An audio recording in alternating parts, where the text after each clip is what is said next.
J'ai beaucoup apprécié la conférence de René Bélénus. Bon, certes, c'est un ami, un historien, mais il a toujours ces mots justes et ces mots qui nous font ou rêver ou repartir des années en arrière.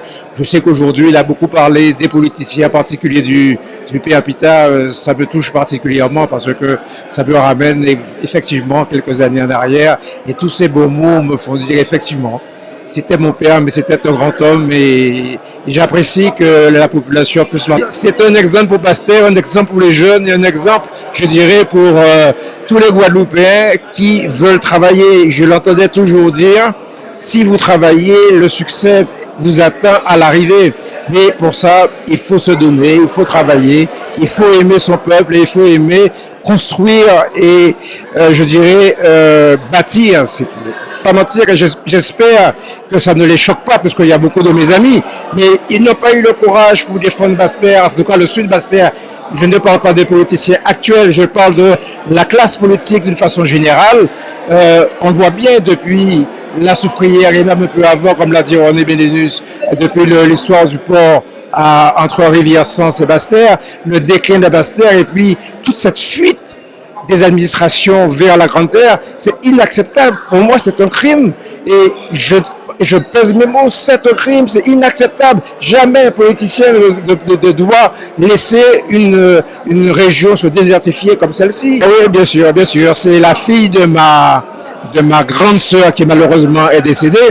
Mais il faut que les enfants entendent les histoires également des parents, bien évidemment. Ça leur fait plaisir d'une part, ça les rend fiers également, mais également ils doivent se projeter dans l'avenir pour le bien de la famille, mais surtout du pays. Oui, parce que ça remémore plein de choses que les gens ont oubliées ou ignoraient.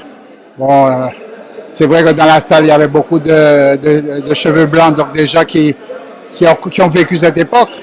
Mais bon, ça leur a fait plaisir de revoir et d'avoir une interprétation historique des choses. Oui, parce qu'ils ont été, beaucoup trop se sont compromis dans des tripatouillages pour des postes. Ils ont oublié le pays.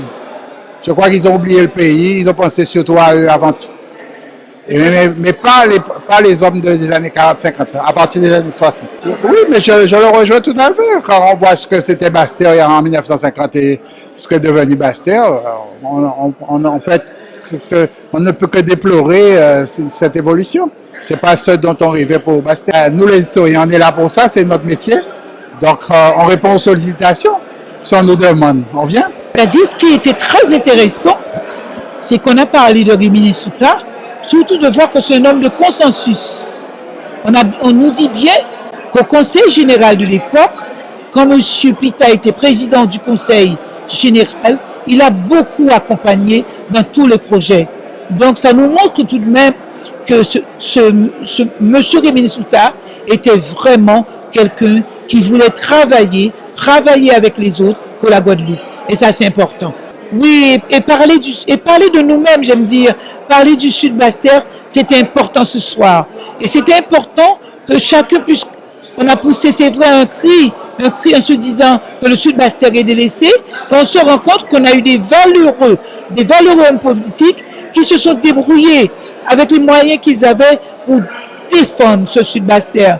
Mais malheureusement, peut-être que ça n'a pas suffi, peut-être que ça n'a pas été suivi, peut-être que d'autres n'ont pas pris le même chemin. On a des interrogations. Oui, j'aime bien dire que c'est ce type de conférence, ce type d'échange, j'aime dire que c'est un grand moment d'être au rendez-vous de nous-mêmes, de nous poser véritablement les questions qu'il faut. Et il ne faut pas avoir peur, nous devons parler un langage de vérité. C'est en parlant ce langage de vérité que le pays avancera.